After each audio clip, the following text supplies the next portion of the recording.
안녕하십니까. 한국표준협회 이황주 전문위원입니다. EBS 방송을 통해서 여러분들과 뵙게 돼서 대단히 반갑습니다. 오늘부터 여러분들은 14강좌에 걸쳐서 제조물 책임법의 이해와 실무 응용에 대해서 저와 함께 공부하시겠습니다. 우리나라의 제조물 책임법은 소비자 보호를 위해서 2002년 7월 1일부터 시행이 됐습니다만은 많은 선진국에서는 이미 오래전부터 법을 제정을 해서 소비자 보호를 위해서 활용을 하고 있습니다. 제조물 책임법을 이미 시행하고 있는 선진국의 경우에 제조물 책임법의 영향을 소비자 보호를 위한 수단 중에서 가장 강력하다라고 평가를 하고 있습니다. 우리나라에서 소비자 보호를 위해 가지고 가장 강력한 제도가 시행이 됐다 그러면 소비자에게는 물론 당연히 환영할 만한 그런 일이겠지만 그것에 영향을 받는 기업의 입장에서 볼 때는 여러 가지 검토를 필요로 하게 됩니다.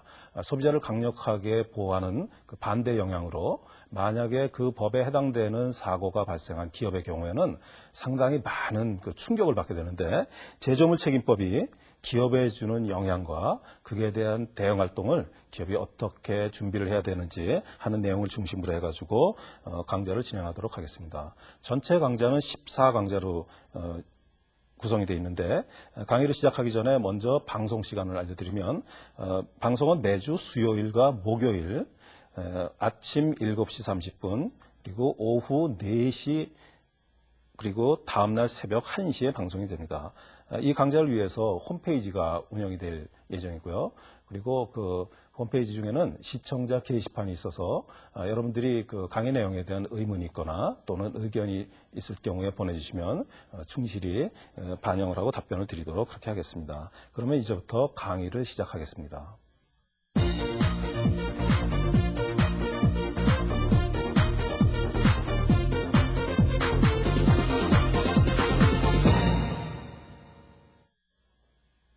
그러면 먼저 PL법, 제조물 책임법에 대해서 알아보겠습니다. 우리나라의 제조물 책임법은 보시는 바와 같은 이런 입법 경과를 통해서 시행이 되는데요. 먼저 99년도 12월 달에 국회를 통과해서 2000년 1월 달에 공포되고 2002년 7월 1일부터 시행이 되었습니다.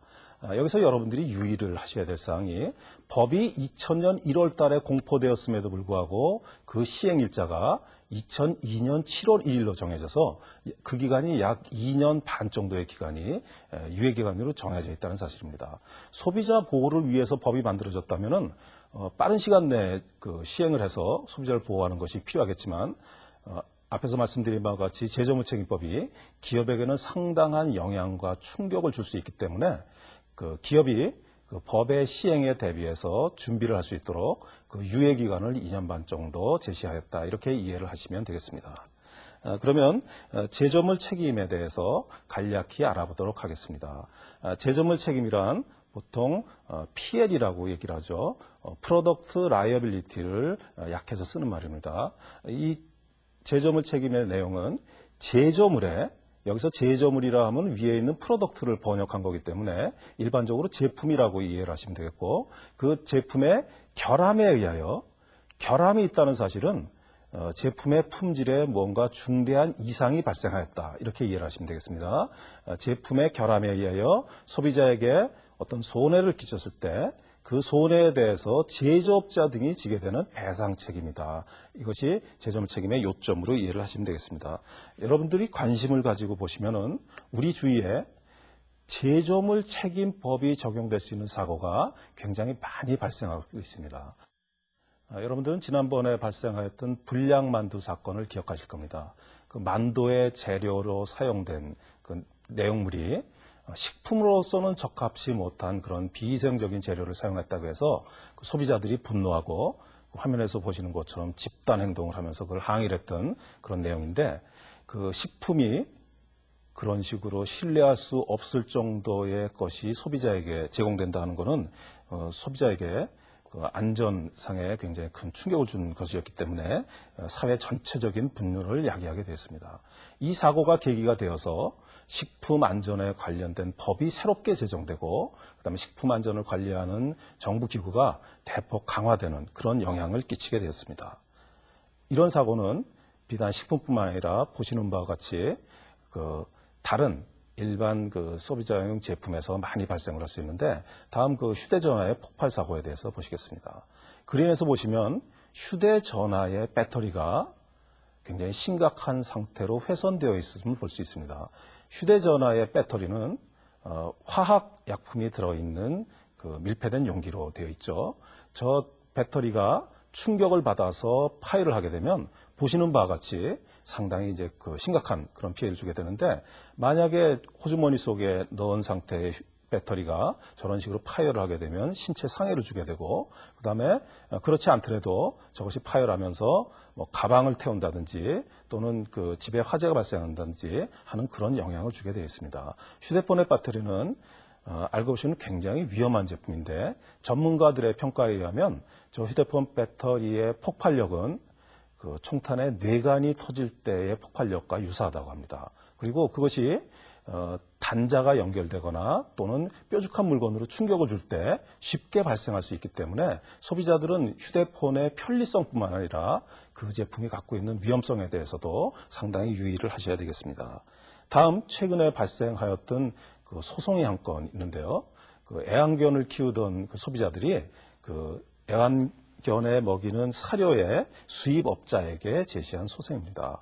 그 소송의 내용은 그 외국에서 수입된 애완견용 사료를 먹인 그 소비자들이 그 사료의 결함 때문에 상당히 피해를 입었습니다. 왜냐하면 그 사료가 곰팡이에 오염되어 있어서 그 사료를 먹은 애완견들이 급성 신부전증이 발생했다든지 또는 심한 경우에는 폐사를 하는 그런 피해를 입게 되었습니다. 애완견은 다른 일반 그 재산과 달리 그 사람이 상당히 그 애정을 쏟는 그런 대상이기 때문에 그 애완견이 질병에 걸리거나 사망했다 그러면 굉장히 그 소비자에게 충격을 많이 주게 되죠. 그래서 그 피해를 입은 소비자들이 무려 170명 정도가 규합이 됐습니다.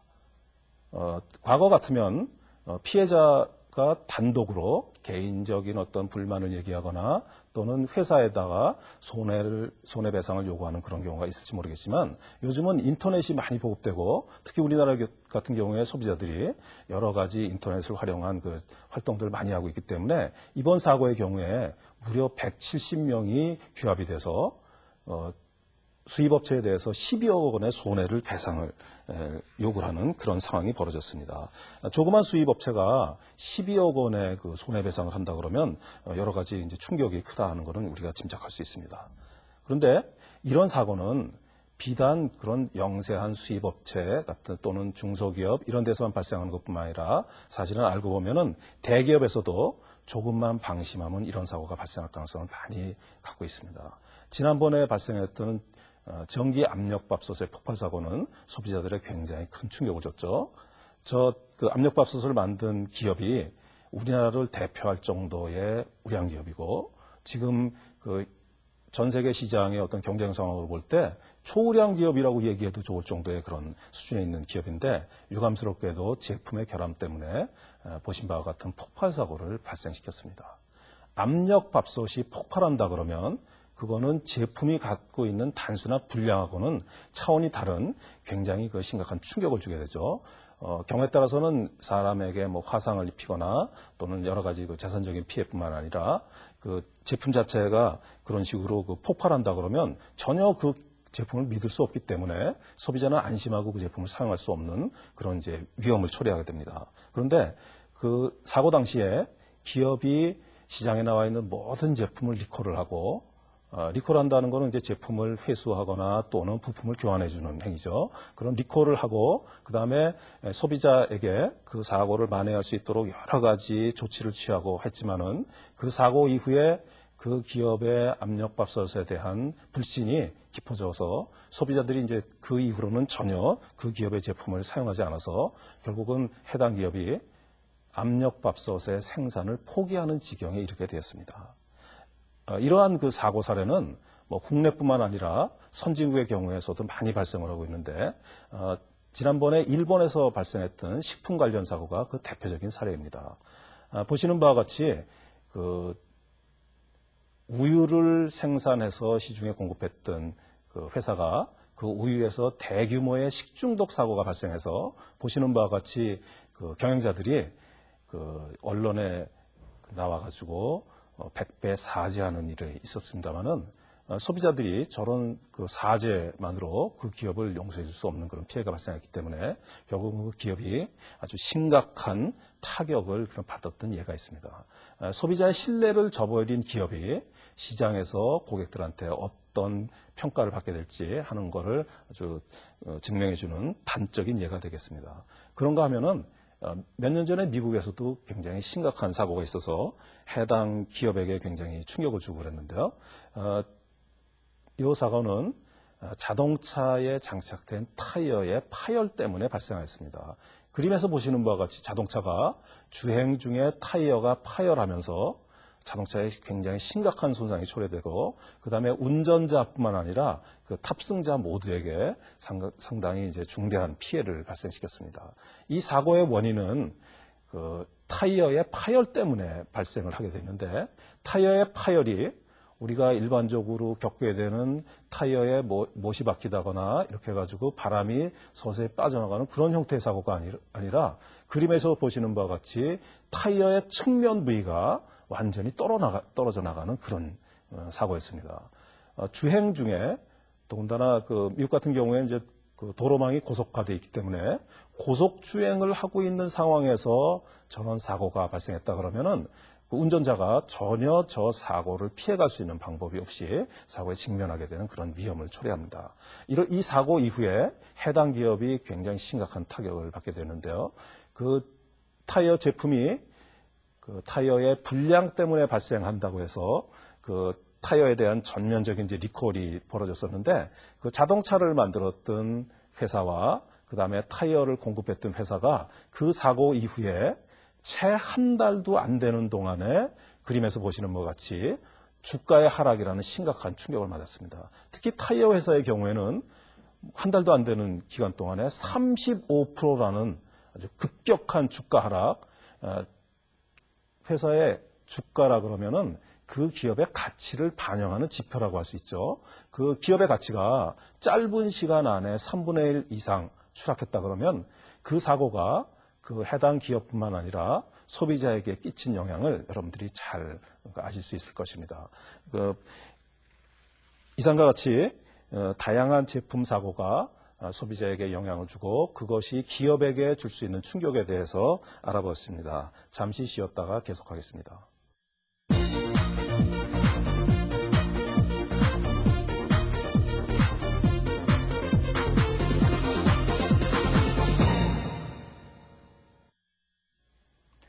앞에서 보신 바와 같이 제조물의 결함에 의해서 사고가 발생하고 그것에 의해서 소비자에게 피해를 주는 사고 사례는 굉장히 다양하게 발생하고 있습니다. 이러한 사고가 발생했을 때 소비자 입장에서는 당연히 법에 의해서 보호받고 그 권익을 확보할 수 있는 그런 조치가 있어야 되겠습니다만은 기업이 만약 그런 사고에 직면하게 되면은 기업이 상당한 이제 충격을 받게 되겠죠. 그런데 이러한 제조물 책임 제도는 시대적인 변천에 따라서 여러 가지 단계를 거쳐서 지금에 이르게 됐다 이렇게 이해를 하시면 됩니다. 먼저 그 제조물 책임에 대한 그 결함 책임의 변천사에 대해서 잠시 알아보도록 하겠습니다.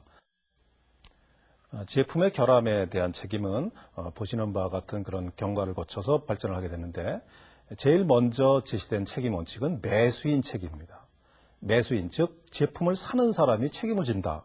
우리가 지금 현재와 같은 상황에서는 상당히 이해하기 어려운데 산업화 이전 단계에서는 그 소규모로 생산을 해가지고 생산자의 인근 지역에 제품을 판매하기 때문에 그렇게 소규모로 판매되는 제품에 대해서는 매수자가 제품을 잘 살펴서 사야 된다는 그런 원칙이죠. 지금 현재 같은 상황에서는 거의 이해하기 어려운 그런 책임 원칙인데 그런 것이 산업화 이전의 단계이고 다음 단계로 제시된 원칙은 대량 생산 체제에서 매도인 책임의 원칙입니다. 제품이 대량으로 시장에 공급되기 때문에 그 대량 생산되는 제품을 소비자가 일일이 파악해서 사기는 굉장히 어려워지겠죠. 그래서 대량 생산된 제품을 시장에 공급하는 사람이 책임을 지도록 하는 것이고 그때 그 책임의 주체는 거의 대부분 유통업체가 그 책임을 지게 됩니다. 그 제품을 공급한 유통업자가 그 제품이 잘못됐을 경우에 책임진다. 이런 그 개념으로 이해를 하시면 되는데 이러한 그 시대를 지나서 그 다음 단계로 그 된 것이 고도산업사회입니다. 고도산업사회가 발전하면서 이제는 단순하게 공급한 유통업자가 책임을 진다 하는 그런 개념이 아니고 그렇게 대량 생산을 해서 대량으로 소비되는 그런 제품을 시장에 공급했다면 그 제품을 애당초에 안전하게 만들 수 있는 노력을 기울이면 그 사고를 근원적으로 막을 수 있지 않을까 하는 그런 생각으로부터 출발해서 결함에 의한 소비자에게 피해가 생길 경우에 그 결함에 대해서 제조자가 근원적인 책임을 져야 된다 하는 원칙이 제시된 것입니다. 이러한 그 제조자 책임의 원칙은 그 소비자 보호 측면에서 볼 때 최근에 정립된 그런 사항인데요. 이런 제조물 책임법의 입법이 각 국가에서 진행된 경과를 설명드리도록 그렇게 하겠습니다. 제조물 책임법의 입법 경과를 보면 제일 먼저 제조물 책임법을 입법한 국가는 미국입니다. 미국은 아시다시피 판례법 국가이기 때문에 구체적인 특정 법이 제정된 것은 아니지만 오랜 기간의 판례를 통해서 법이 형성되게 되었습니다. 그 영향을 받아서 영국을 비롯한 유럽의 선진국들이 법을 시행하고 그리고 90년대에 들어서는 중남미, 동구권, 그다음에 아시아 지역 해가지고 2002년에 우리나라에서 법을 제정하는 경과까지 진행이 되었습니다. 여기서 미국을 중심으로 한 선진국이 먼저 그 제조물 책임법을 제정하게 된 경과를 보면은 미국은 여러분들이 아시는 바와 같이 고도 산업사회로 제일 먼저 진입한 국가입니다. 산업혁명은 유럽에서 먼저 시행이 됐지만은 그 양차 대전을 통한 후에 미국이 세계 경제의 중심으로 등장을 하게 되고 미국을 중심으로 한 그런 세계 경제가 고도 산업 사회로 진입을 하면서 미국이 그 중심 국가로 그 경제가 발전하게 되었습니다. 경제가 발전하면서 많은 물자가 시장에 공급이 되게 되었는데 그중에 제조물 책임과 관련해서 가장 중요한 제품의 등장은 자동차입니다. 고도산업 사회가 되면서 자동차가 물 믿듯이 도로에 이제 보급이 되게 되고 달리게 되는데 그로 인한 그 피해가 제품을 처음에 시장에 등장할 때 예상하지 못했던 그런 중대한 피해를 소비자에게 주게 됩니다. 자동차의 피해는 제가 부연해서 말씀드리지 않아도 이미 선진국의 경우에는 전쟁에 의한 피해자를 능가한다 할 정도로 굉장히 이제 소비자들에게 굉장히 큰 피해를 주게 되는데 그러한 피해를 입은 소비자들이 과거와 달리 여러 가지 측면에서 다른 그 생각을 하게 됩니다. 자동차에 사고가 발생했는데 그것이 단순한 운전자의 책임이 아니라 자동차의 결함 때문에 즉 자동차의 품질에 뭔가 중대한 이상 때문에 사고가 발생했다 그러면 그거는 운전자가 책임져야 될 문제가 아니라 잘못된 자동차를 공급한 자동차 회사가 책임을 져야 되지 않느냐 하는 생각이죠. 그런 생각이 발전해서 자동차뿐만 아니라 다른 여러 가지 생활용품들 또 제품에 그 사상이 파급돼서 그것이 하나의 법 이론으로 형성이 되게 된 것입니다. 미국의 영향을 받아서 많은 국가들이 이제 법을 제정을 하게 되는데 그 이후에 영국을 비롯한 유럽 국가들 그다음에 그 다른 국가들에게 이제 전차에게 파급이 됐습니다. 그런데 여기서 주목할 만한 사항은 우리나라가 2002년도에 법을 제정할 때까지 앞서서 법을 제정한 영국 등이 제정한 그 시점에 비교를 해보면 한 20여 년 정도밖에 시간이 소요되지 않았다는 사실입니다. 이것은 요즘의 그 세계 경제가 어느 국가에서 생산된 제품이 국내에서만 사용되는 것이 아니죠.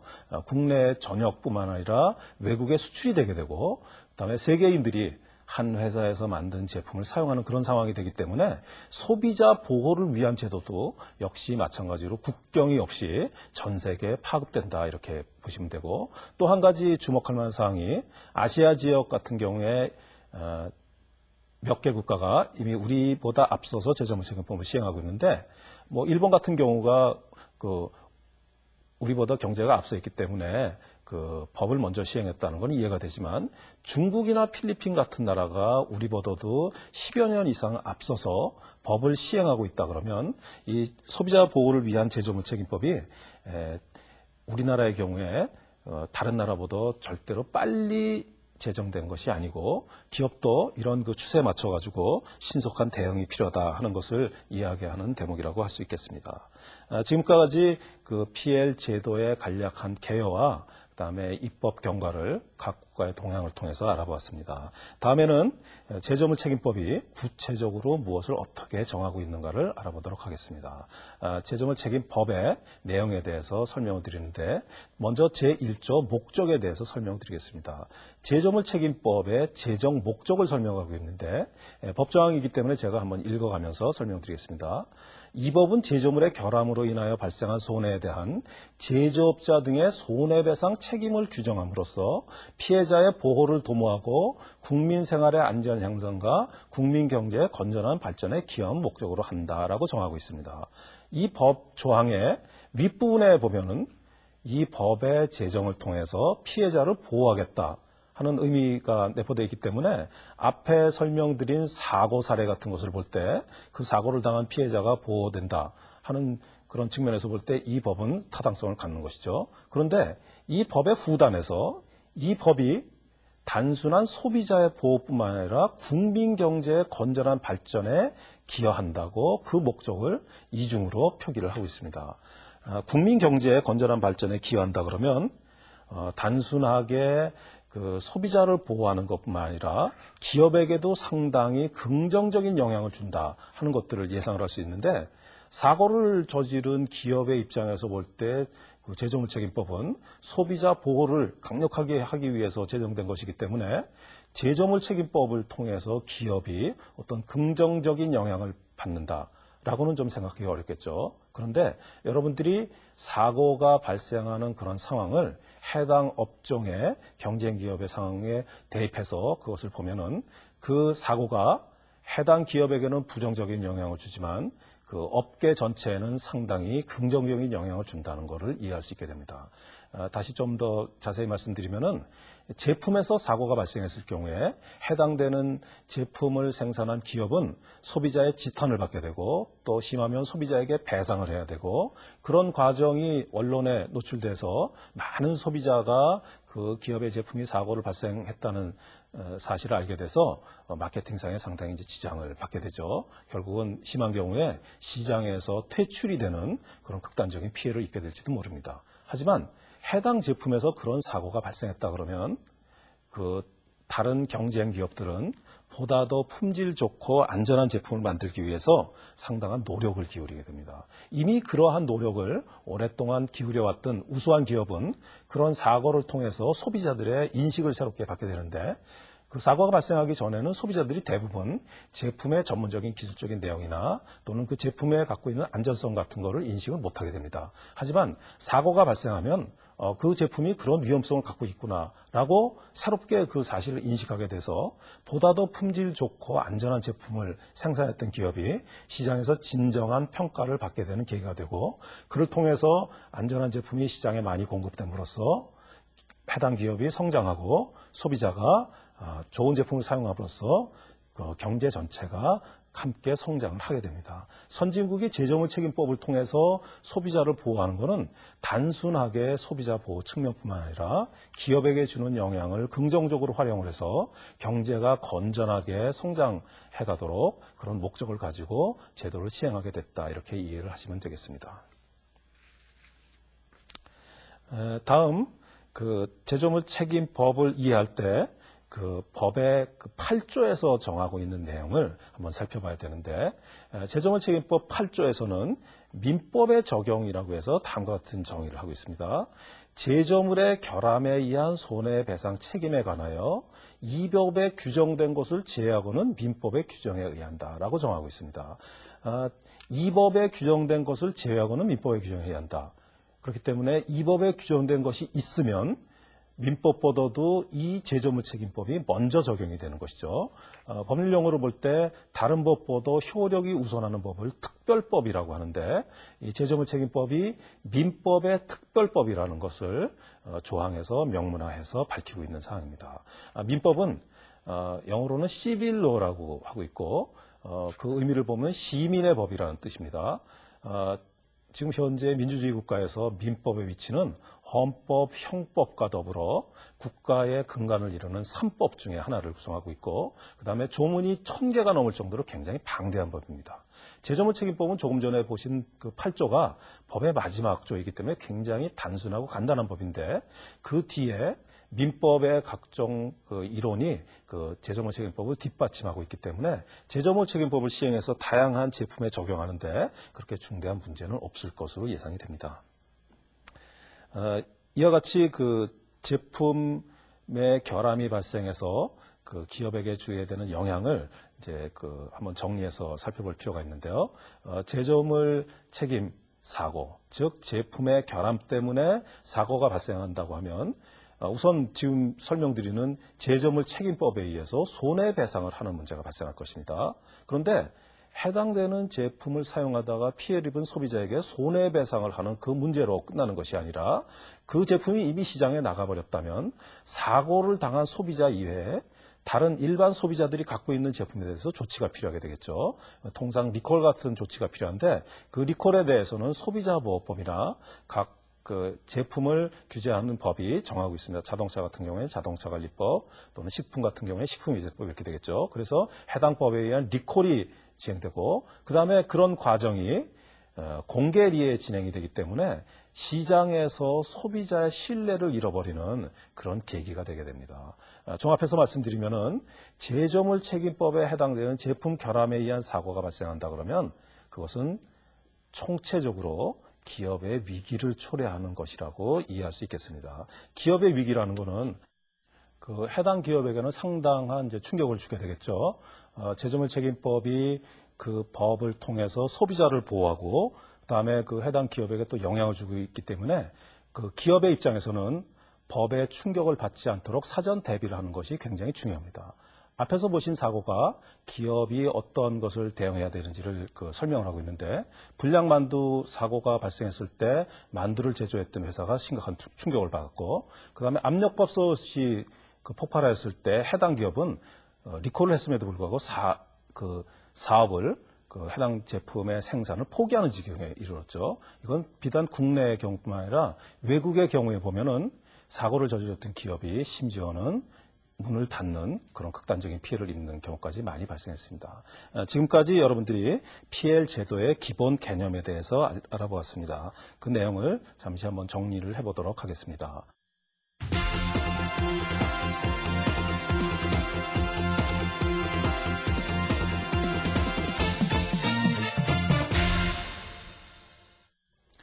먼저 제조물 책임이 제조물의 결함에 의하여 제품의 품질에 굉장히 중대한 이상이 발생했다는 얘기죠. 그것 때문에 발생한 손해에 대해서 다른 사람이 아니라 그 책임의 주체가 제조업자에게 주어지게 된다는 것을 기억하시기 바랍니다. 다음 그 민법이 그 8조에서 정하고 있는 내용이죠. 이 제조물 책임법이 적용되는 그런 사고에 이 법이 규정된 것을 제외하고는 민법에 규정해야 한다. 즉 제조물 책임법이 민법보다 효력이 앞서는 특별법으로 제정되어 있다는 것을 기억하시기 바랍니다. 민법의 조항이 우리가 일반적으로 알고 있는데 그 내용이 그 제조물 책임법이 앞서기 때문에 영향이 상당히 크죠. 다음 그 제조물 책임법이 주는 영향인데 앞에서 보신 손해배상의 문제 또는 리콜의 문제 또는 시장에서 이런 그 소비자의 신뢰를 잃는 것은 기업 경영에 심각한 위험을 초래해서 상당한 타격을 주기 때문에 기업이 그에 대한 충실한 대비가 필요하다는 점 다시 한번 강조해서 말씀드립니다. 이상과 같이 제조물 책임법의 제도에 대해서 오늘 알아보았습니다. 다음 시간에는 제조물 책임법이 어떤 기업 그리고 어떤 제품에게 적용되는지 그 제조물 책임법의 적용 범위에 대해서 말씀드리겠습니다. 시청해 주셔서 대단히 감사합니다.